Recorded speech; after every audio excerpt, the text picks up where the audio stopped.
7, 6, 5, 4, 3, 2, 1. International superstar, Miss Butter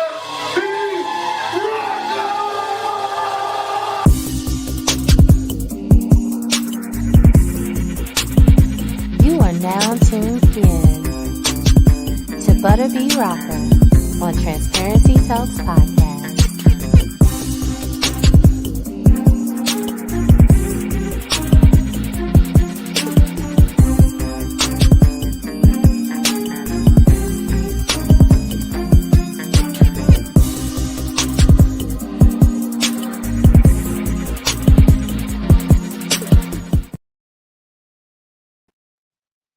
Welcome to another episode of Transparency Talks Podcast. I am your girl, Butter B Rocker. Listen, we have an amazing show for you today. I'm super excited. This is one of my friends, actually, so you know I'm really excited about this one. Her name is Miss Tennille Archbold. She is a serial entrepreneur, a wellness coach, and an author. Hello, Tennille. Hello. How are you? I'm doing good. You look beautiful. Thank you. You do as well, honey, all the time. Thank you. Thank you so much. So I like to dive right on in. Can you let everybody know a little bit about your background? Okay, so professionally, I am a global HR consultant for the last 22 years. So I started in my career at a very young age. I am a mom of 3 and married. And I'm into health and wellness. It's my love, it's my passion. I just want to dive right into just, exploring more into the fitness and helping others become healthier versions of themselves. So that is my mission. Okay. So where are you from? Because you got an accent. Yes, Brooklyn, New York. Yeah. Brooklyn. Okay. So I remember when you started your health journey, and you've had some amazing surprises along the way. And I know that you started it to naturally heal yourself from getting off medications and different things like that. That is correct. Yes. So, when I was pregnant with my very first child, I started to develop hypertension. Like most women do, you get the swelling of the feet. And things of that nature. And that pretty much went through okay for the most part. I just noticed that my health just started to spike as far as my pressure, just started to feel a little bit more fatigued. But I was a lot younger at that time, so I was able to bounce back really quickly. Fast forward 13 years later, when I had my second daughter, the hypertension actually increased, but it was also associated with a fibroid. I ripped my round ligament from, carrying very heavy and also lifting. And then that also caused a domino effect. In addition to that, the fibroid was growing in my uterus. So it just caused me to have so many different health issues, kind of one on top of the other. And from that point on, it was just like a life-changing experience for me. Okay. That's something that I definitely didn't know about you either. So do you prefer modern medicine or a holistic approach? Holistic approach. Okay. I am huge on holistic approach. Years ago, when I lived in New York, I actually surrounded myself around someone that was a holistic professional, right? Queen of Four. She's very huge in the holistic community, but she was actually, the next block from me. Her daughter and I grew up together. So I got a lot of advice from a young age. And this is before Google and YouTube and all of these different streams of obtaining that information. She was my go-to person on, obtaining information on holistic. Okay. So you started on your holistic journey of healing yourself and getting yourself off of medications and everything. What's your daily routine? So for me, let's just say where it started, right? So going to my medical doctor and being told that, for African American women, it is pretty much hereditary for us to have hypertension, cholesterol, diabetes, right? They kind of label us based on tradition and how we eat, and our foods are high in sodium. So, he said to me, you're young, but the potential of you coming off of this medication is very low. So you may be on medication for the rest of your life. And for me, it started to impact me because my hair was falling out. This is how much it's grown back over the years, but it was like this short. It fell out. The middle of my hair was coming out, and that was because I was just having so much medication. At this point, even though I went the holistic route, I was at such of a critical state that I needed to get on something right away because I've gotten too far for the holistic. So I needed to get something to bring my pressure down. And my doctor said to me, he said, well, the likeliness of you coming off is very rare. So you're going to have to be on this for the rest of your life. And that put a battery in my back. I said, there's no way. So my day to day was number one, researching what causes hypertension, what causes us to retain water, what's causing, my pressure to spike. And for me, I started to just document. I started documenting what I was eating, where I was eating from, how I was preparing my food, how much water intake I was having. And even though we, consider ourselves healthy or we're eating clean is just a term, right? But what are you really eating? Because too much of anything clean is also bad. So I'm thinking, I'm having a sweet potato, but I'm having the whole sweet potato. I'm having an 8-ounce piece of fish, but everything is portion controlled. And I started documenting okay, let me have some chips if I run to the gas station, not knowing those little things were adding up and causing my pressure to spike. So my first thing was to, assess and start to eliminate, process of elimination, little by little. And it took a year. It took a full year, which I wanted to give myself a year to naturally heal myself. And also to prove a point to my doctor that we could heal ourselves naturally, right? But my goal was to come off this medication that I was subjective to for 3 years. I was on it actually before I got off. Okay, so that's your why. That is my why. Okay, so you started on this health journey, you started researching, and then naturally you started to see that your body was changing, and that's also a motivation to continue to go, right? Correct. So I gained 50 pounds, all Oh, three wow. pregnancies. All three of my pregnancies, I was right below 200 pounds. So I wasn't the type of person that get pregnant and bounce back. That was never the case for me. I kept all my weight. And for me, I'm upper body heavy. So I kept it in my back and my waistline. I kept it, just so much weight I was holding. And it was causing me to have breathing problems because I am an asthmatic from growing up. So on top of all of those different things that was happening, I was just like, it's time for me to start changing. So yes, I saw the external changes. My body, I started to feel better, more energetic. I would, walk to start running every day. So I became active, not, more so like a runner. But at one point I wasn't even able to hold my breath to run. So I knew automatically things were changing.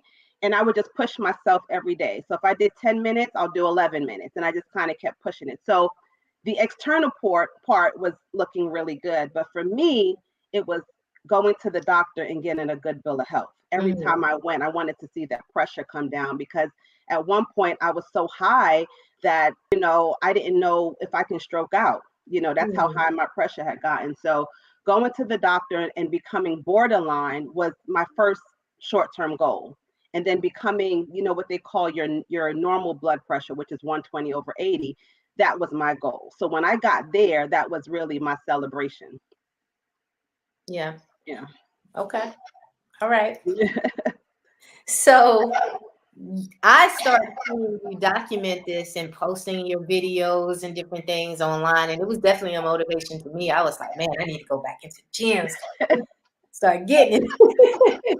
But I'm sure that you started to hear other women and even men, noticing, the changes that your body was going through, and you would put, what food you was eating, and you would show your exercises and everything like that. I know that you have touched lives because, like I said, you definitely impressed me, and I'm very inspired by you. How does it feel to know that what you're doing is inspiring other people to do the same thing, and you're showing people if you can do it, they can do it too? So when I was sick, I was sick at one point. I ended up having umbilical hernia surgery, and that caused me to have some post complications.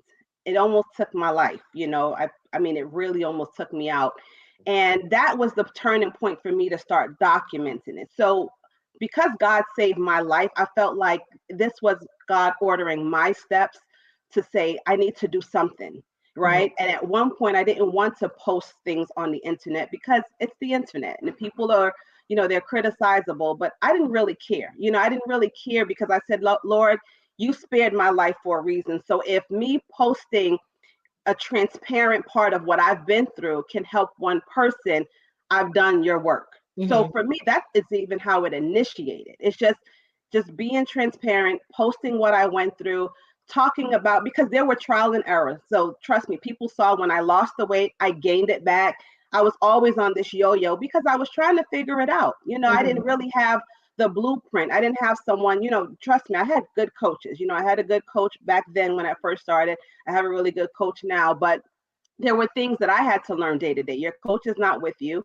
So I had to just figure things out. And then, we go to what we call the familiar. When you're stressed, when you're going through adversity in your life, you tend to go back to your comfort zone, and eating sometimes was your comfort zone. I used to actually binge eat. Like I would go into my kids' pantry and be like, I'm just going to eat whatever because I'm stressed today or I had a crazy day, not knowing I was committing suicide in a sense. You know what I'm saying? Self-sabotaging myself. So I was transparent about it and I spoke about it. And then what happened was people will message me, not on my post, but on my DM, and would say, especially if I went MIA for a week, like, hey, if you fall off, I'm going to fall off. I'm watching you, T. I'm looking. And to me, that kept me going because I always prayed like, God, I just want to be able to help one person as well as hold myself accountable in the process. And when I started realizing how many people were following me, and I don't have tons and tons of followers, but I have people, to me, it's not the quantity, it's the quality of people. Because you can have millions of followers and you might get 3 likes. But when you get people that say, hey, you've impacted my life, what you've done, thanks for sharing your story, thanks for your transparency, I knew that what I was doing wasn't in vain. And it just kept me going. It fueled me to want to become a better version of myself because it showed like, hey, I'm a mom, I'm a wife, I got 3 kids, I've been through 2 C-sections, I've been 50 pounds overweight, I've done it all. And look where I'm at. So you can do it too. Okay. So what is in your fridge? Because it sounds like you don't eat nothing, but I know you do. I eat. Let me tell you something. I eat. I'm not a person who, restrict myself too much. If I want a piece of chocolate, I'll have it. If I want a piece of cake, I'll have it. Now, recently, I have been restricting myself because I just realized that I have a dairy intolerance. So certain things that I eat really doesn't work well with my digestive system. However, I found alternative like like oat milk, or I don't do soy, but in my I have children, right? So having kids, I don't want my kids to feel like you have to get up and have a green smoothie every morning. I let my kids be kids. If you want Chick-fil-A, that's our once a week treat. If you want pizza, I allow my kids to be kids. But I do give them the 80-20 rule as well. 80% we're going to eat good, 20% we're going to go out, go to dinner, have a dessert. So it's balance, right? And if you don't have balance and you're staying one way all the time, be prepared for disaster. Be prepared that you're going to go into a brick wall and you're going to fall. So, I allow myself grace. I allow when I don't feel like eating healthy and I don't feel like meal prepping, because I have those moments, but I also know the impact, the downstream impact of not wanting to eat healthy and what it does to my body. And for me, I don't want to go back there. So that is my thing. I don't want to go backwards. Okay. And I'm glad that you said that, because a lot of people do feel that they have to be so drastic with what they eat now. I'm going on a diet. They say diet, but it should be just a lifestyle. And they just, cut everything out. But then once they eat it again, they start binge eating and just eating everything in sight. And it is a balance, definitely. Yeah. Okay. So you took that even farther with your health. You actually competed in the NPC Bikini Fitness Competition and won 2 categories. Can you tell me what the emotional response to winning was for you? Oh man, I was on cloud 1,000. I first of all, I couldn't believe it. And I'm going to be very, very honest. And I have, my coach and my team who can attest to this. Leading up to the show, I kept saying to them, my husband, he's an ex-basketball player. So for him, it's about the win. Like, you're not coming there to half nothing. Right. But I kept saying, babe, the win for me is being 41. I'm 42 now, but being 41 at the time, I was 2 months shy of my 42nd birthday. So I was really 42, right? But being at that age, going through all that I've been through, and then competing, in my mind, I won. Like, I told myself I won. No matter what the outcome is when I get on stage, per the judges, I'm a winner because I made it here. And that mindset and that attitude left me to not compare, not compete with the other women that I was on stage with. Some of them were younger, and we just vibed really well, in a sense where I'm fixing their hair and pulling up their clothes. It wasn't like, oh, you're my competition. We're literally like created a bond backstage where I was that motherly person, right? So when I got up there and I won, they call you, of course, where they're, fifth place, fourth, third. And when it got to the last two, I was just sitting there like, okay, hold on, I might get second call, I might get the second place. And when they called the lady in front of me and I got first place, I was literally in shock, because I didn't want to say I didn't expect to win, because I don't want to downplay myself, but I didn't expect to, I'm competing against people that's in their 20s. So for me, I was just, I was elated. And then, I went for other categories. So when I went for the other categories, I also won that. And at that point, I was like, oh no, this is not happening. So I felt like I was on a different level that I didn't even know that I can get. It was a feeling of gratitude, honestly. It was that level. So what categories did you win? So I did novice and true novice.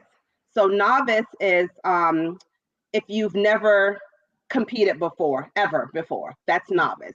Okay. And then true novice is if you've competed in the past, but you've never gotten first place. Okay. And then I did one more category, which was 35 and over, but these are people who've competed. So I made third place in that category. And I was even elated from third place, because I'm on stage with women who this is their lifestyle. So for me to get third place in a category of, expert competitors, that was even, another level of gratitude for me. So, yeah. Okay. But what made you say, you know what, I'm going to do a competition? Because that's a big move. So what made you do that? So my coach, okay, I have a really amazing coach, and she actually is a competitor coach as well. So she does personal training, but she has a team of people, and it's called Chrome Angels. And she always said to me that you have this work ethic. You're like a lion. When you get in here, it's like heads down, you don't look like this. Like when I'm in the gym, all this is done. Hair pulled back. I'm in a different mode. I'm in that beast mode mentality. And then associating that with my meal plan, I'm very strategic. If you give me the blueprint, if you tell me, Tennille, this is what we're going to do, I am doing it. No deviations, no gearing off. That's what I'm doing. So she would over the years, she would test me. Hey, I'm going to give you this. The goal for next month is to drop this amount of body fat, because we're always about body fat and really not the number on the scale. And I would achieve it.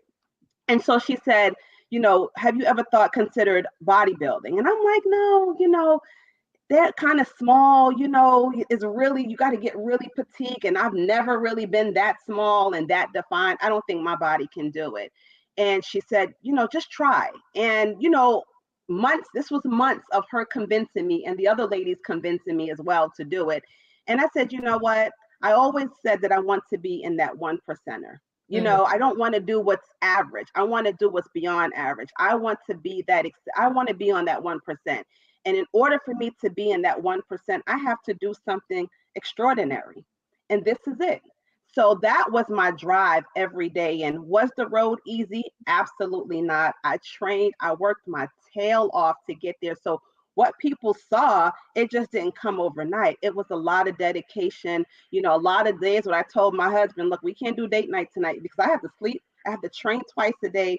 It was a lot that took place. But for me, once I said I'm going to commit to do it, it's go time. That's it. Like there's no, I'm going to go back. And, you know, we was in the middle of COVID. So I didn't really have much outdoor activities anyway. So that was the perfect opportunity and time for me to compete.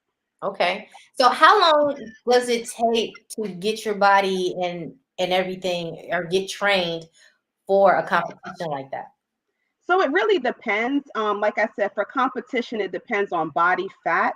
So Okay. because I was training previously, not to that extent, but I was training with my coach, working out 5 to 6 days a week. By January, I was probably at a good, a good body fat percentage in the mid 20s, which is good for, a woman. You need to be in your mid 20s as far as body fat. So around February is when I decided, February of last year, I decided to compete. My very first show was supposed to be June of that year. Because we took a slow approach and not too aggressive, because aggressive could be, being in a calorie deficit where you're eating a small amount of calories, you're working hard, and you're doing tons of cardio. I just didn't want that approach because sometimes it shows in your face, it looks hard, it's just, you look stressed. So when June came around, I opted out to not do the show. It was here in Atlanta, which was convenient for my family and friends. But I said, I don't want to do it. I'm not ready. Until I feel like I'm ready, I'm not going. And my coach was like, okay, no pressure. That July came around. It was my daughter's 23rd birthday. And we took a trip to Mexico, just her and I doing a daughter's trip. And she was like, if you take this trip, T, you might not be able to do the August show. I said, oh, when I go on vacation, I'm still going to come back and do the show because I'm going to watch what I eat and I'm going to work out while I'm there. So even though it was a fun trip, I still stayed on my grind. So by the time August 20th came, up until literally the Sunday before, I was like, I don't think I'm ready. And she said, no, you're ready. You're ready. And you're going to walk on that stage next week. And I let it go. And I said, all right, whatever happens at this point happens. So depending on where you are will determine how long. Some people may take 20 weeks of prep. Some people may take a year to build muscle and then to cut it. So you have to build the muscle underneath and then you have to cut the muscle. You may cut the fat, sorry. So build muscle, cut fat. So, something you're thinking about doing? I'm just saying. Oh, no. I'll give you some more details if you're thinking about it. No, but I end up talking you off camera. But no, I'm not thinking about a competition. But, I'm 40. I'm going to turn 45. Girl, no. That's all right. It's never too late. Let me tell you something. There's people up there that have inspired me in their 60s. They have a 60 and up category. And, one thing about building muscle, it changes your body. Like I've had people ask me now, I've had a tummy tuck and I've put that in my book.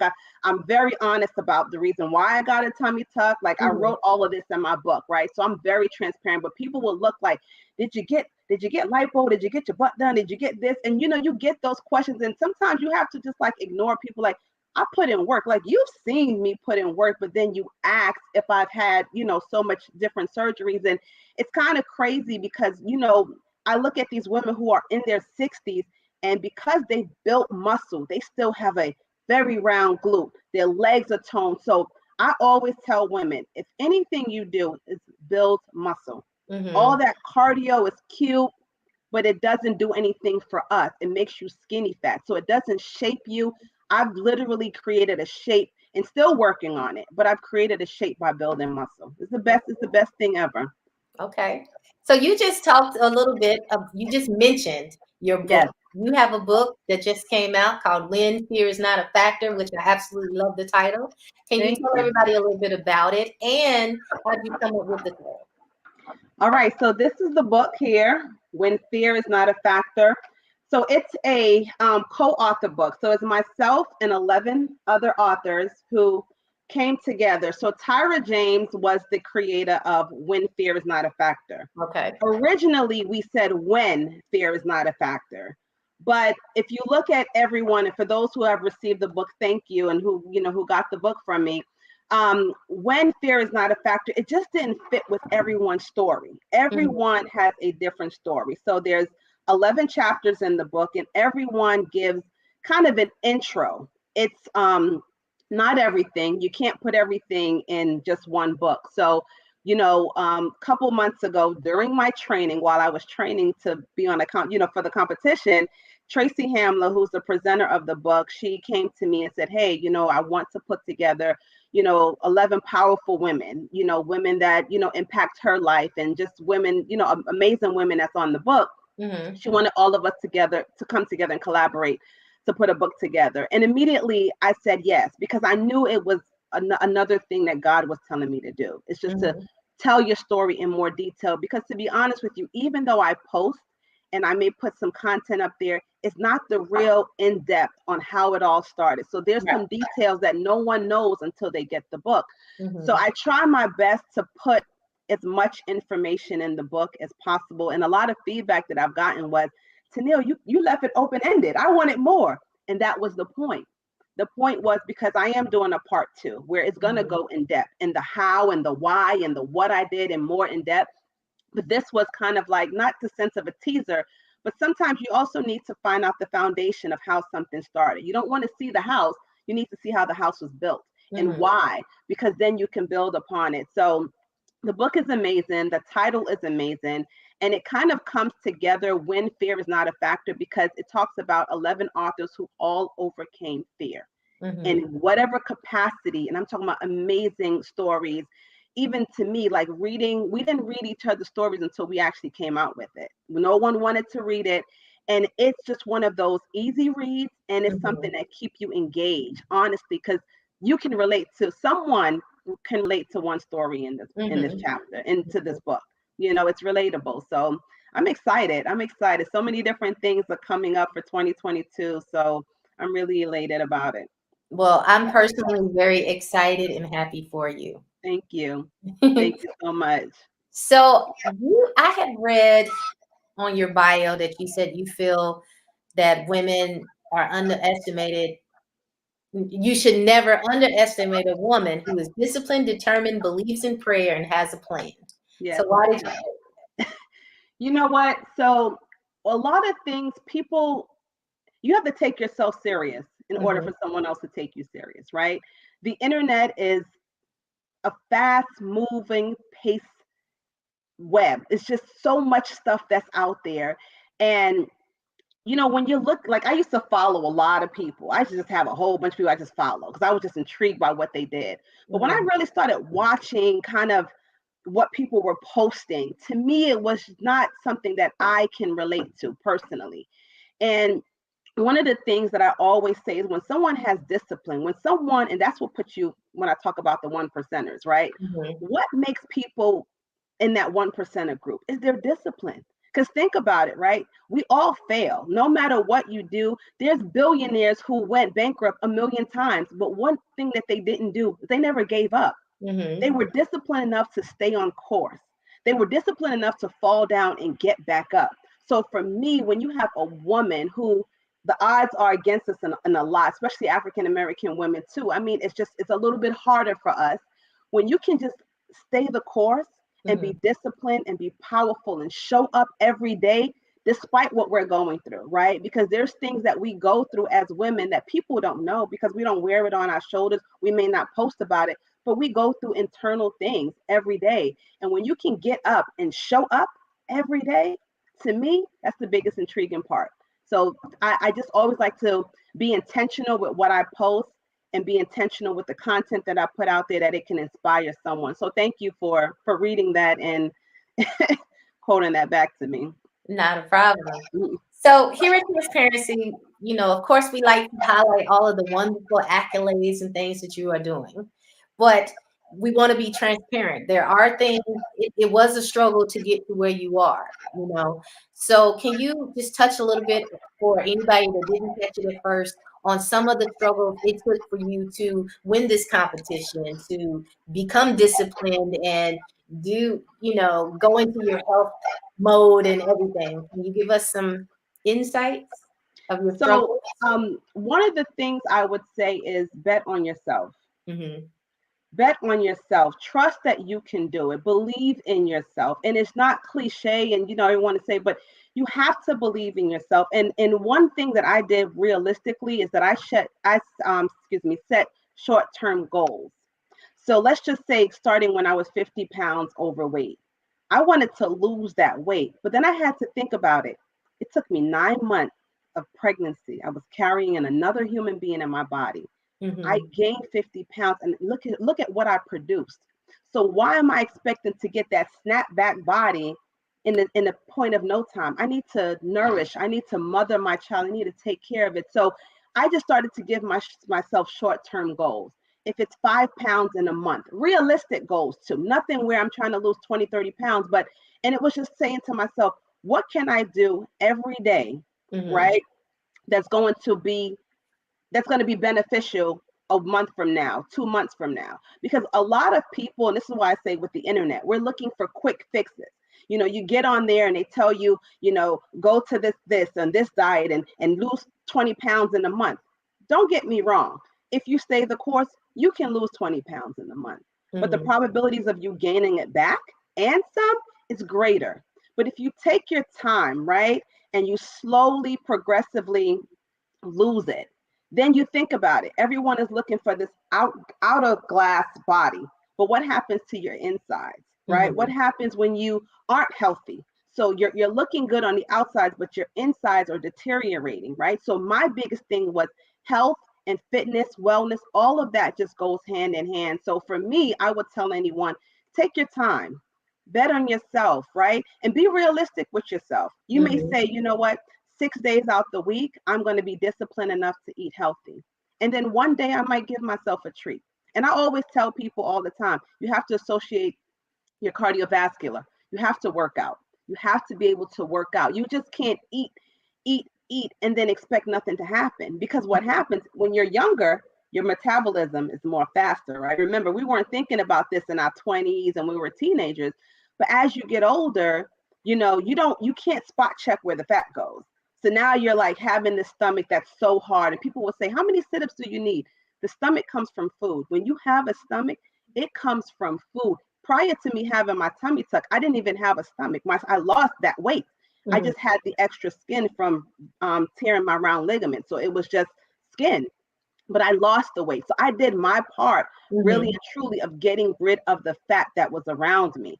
So I always tell people, just take your time, allow yourself grace. When you're stressed and you know that your first thing to do is to grab chocolate or even alcohol or whatever, ask yourself, if this what benefit does it have to my body?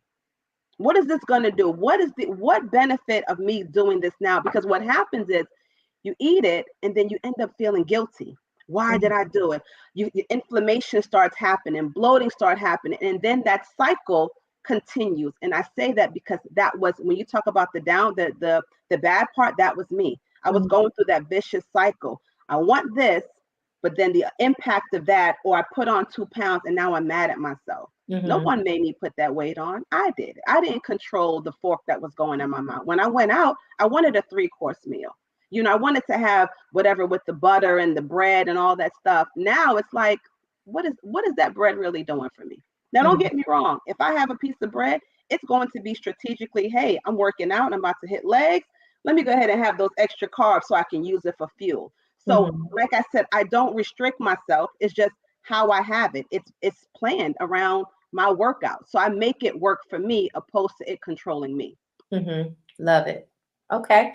So COVID, of course, had a negative impact and impacted so many families and businesses. But on the flip side, it did positively affect a lot of people as well. Can you tell us how it positively affected your businesses? So during COVID, my husband and I, of course, we had a lot of time. I worked from home. My husband was home at the time as well. And, me being in my field for a long time, him being in his field for a long time, we decided that, hey, we need to start building outside of corporate. Okay. Two corporate people, after he retired from playing ball, he went into corporate, into finance. Me and myself been in HR for all this time, but it was so much uncertainty with my company. Like it was so much, people were getting laid off. And I said to myself, there's something we need to do. We manage money really well. So my husband and I have always been into investing, even Mhm. prior to COVID, into stocks. We've always done things that of that nature that kind of help us out in a lot of different ways. But instead of like putting our money in just one place, we decided, how can we divvy it out? What can we do? So we opened up a property company Okay. where so we have a property company where we have real estate. It's really not Airbnb, but it's sort of similar to Airbnb because we do corporate renting. So we teamed up with the Marriott Hotel, and so our guests will kind of book through them, but it's our units that they book through. So we have, a place in Disney, which is 10 minutes outside of Disney. And we have a lot of other projects that we're actually in negotiation with right now. So that was one of the good things. And we wanted to just have generational wealth. We knew what was what was rising out there, which is real estate. Real estate is the number one thing. People don't want to have be in a hotel. They want to be able to be in a place where, they have flexibility. The places that we have a kitchen. We have a private chef that actually comes and accommodate our guests. We have, indoor elevator service. So we make sure that it stays within something that we would like to stay. Mm-hmm. So that's one thing. And then another business that we did was called Alter My Ego. Now that is something, I have a business consultant that I team up with, and she's kind of helping me through it. And that's where the fitness comes in. So that's where the nutrition, the wellness, helping people to learn how to eat. Like, people really don't know how to eat. It's just the little things that made me create this business. How do you eat? What do you eat? What portion size to have? They tell you to eat clean, but what? Like, eat what? People don't know. So Alter My Ego is another business that we have, and that has so many different entities with it because it's family, it's marriage, it's fitness, it's wellness, it's nutrition. So it's so many different things that come along with it. So yeah, COVID for us was, it had its lowlights, but it definitely had some times where it allowed us to brainstorm and execute. Okay. All right. So, okay, let me just put it out there. You're a mother, a wife, you have multiple businesses, you work as global HR business consultant, real estate, you're talking all this stuff. How do you juggle all of it? And you go through and you do your workouts on a regular basis and everything. How are you doing this, Superwoman? You know what? I just do it. I'm going to be honest with you. I plan. I'm a planner. I plan my week out. Every day, every Sunday, excuse me, I literally plan what my week look like. I plan pretty much what I'm going to eat. If I know I'm going to eat out, it's planned. And it's not, something that is easy for a lot of people to do. But if you don't have a plan, you fail, because now you're just kind of going as the day goes. So on Sunday nights, we literally, my husband and I would determine, how does the week look? How does our schedule look? My kids are in sports, so we both juggle that. We don't have a lot of family here in Georgia. We have a lot of friends, but we don't have a lot of family. So we don't have people that's going to jump in and help us all the time. So we juggle it. Working out for me is a priority, right? I'll work out at 6:30 in the morning or 6:30 at night, but I plan which days are going to be earlier or the nighttime. Working, I have, I've been with my job for quite a few years, right? I work remote. So they're not on my back. I literally can work wherever, right? Which is really good. I travel most of the time, but due to COVID, we have been on travel restrictions, which is great. So I just planned it, honestly, but I plan just what my weeks look like so that I don't get overwhelmed. And I also plan sleeping time. Hey, at this time, lights out in the house. Kids, this is your bedtime. And this is my husband and I time, because we have to factor that in. We have to factor a date night. My husband and I are big on going out on dates. That's my best friend. We do so much things together, but sometimes you can get so caught up in your everyday that your marriage is suffering or something is suffering. So we try to balance it out where nothing is suffering. And then we have days that you say, we're not doing anything. Today is nothing day. We don't want any phone calls. We're not going on social media. We're not going out. We're just staying home, watching movies, come down here, just do whatever. So it's really about balancing life, and balance I'm huge on that. And without that, I don't know, I wouldn't be able to function, to be honest with you. I wouldn't. Okay. Well, you have definitely been very insightful on everything that you're doing. You have some great things, your book, and I'm assuming you're going to be doing more competitions. Yeah, so right now, I don't know if you see the little fluff, got the double chin, but I have been in my bulking stage. So I've been bulking. This is something that I planned out as well. So I finished my show back in August. And around late October, I started to bulk. So bulking means you kind of put on more body fat. You have to put on more, more weight in order for you to grow your muscle, right? In order for you to lift heavier. So I'm going through a bulking stage now, and it's going to end closer to the end of this month. So I put on probably from my stage weight, I'm maybe like 20, 25 pounds up from my stage weight at this moment. And it's all done, strategically done. I'm putting on, so it's not just extra fat going nowhere. I'm literally just working out, lifting heavier, becoming stronger. My goal is to get back on stage with a better package, not to get up there to go pro. It's just, I want to have a better package than where I was last year. So that's my goal. So there are shows that I'm considering closer towards the end of the year. So once I finish my bulking phase, I'll go through what they call a cutting phase, where I start, slowly chiseling off the fat while maintaining the muscle, so that I can prepare myself for stage again. But yeah, I wasn't going to do it. I was going to be one and done. But I was like, man, it was kind of fun. It was a little, I had a good time. So why not? And I'm going to do it again. And I don't know how much longer I'll do it, but I'm going to do it until the wheels fall off. I can say that. Okay. Well, I would like to thank you so much for being a part of Transparency Talks podcast. Can you tell everybody, I'm sure you're going to be doing speaking engagements and everything, especially now that you got your book, your competition and all this type of stuff. So how do people reach you? So I am on Instagram at I am the real Tennille. And then I'm also on the Facebook, Tennille Fit Life. So yeah, you can reach me both IG and Facebook. Okay. Well, again, I would like to say thank you so much for being a part of Transparency Talks podcast and being very transparent with everything that you are doing. I'm positive it's going to help somebody. Thank you so much. And thank you so much, Butter, for having me. I've known you for, this is even before I met my husband. So this has been we've known each other. People think like, if you just met her, I've known you for a long time, many years. I've been to your shows. I remember just coming and going to your shows, and I've seen your entire career from the beginning. So I just want to say thank you. Thank you that we still have the connection that we had from the very beginning. I love you and I appreciate you. And congratulations on everything you have going on as well. Thank you so much. You stay on, but we're going to get off online. All right. Thank you. All right.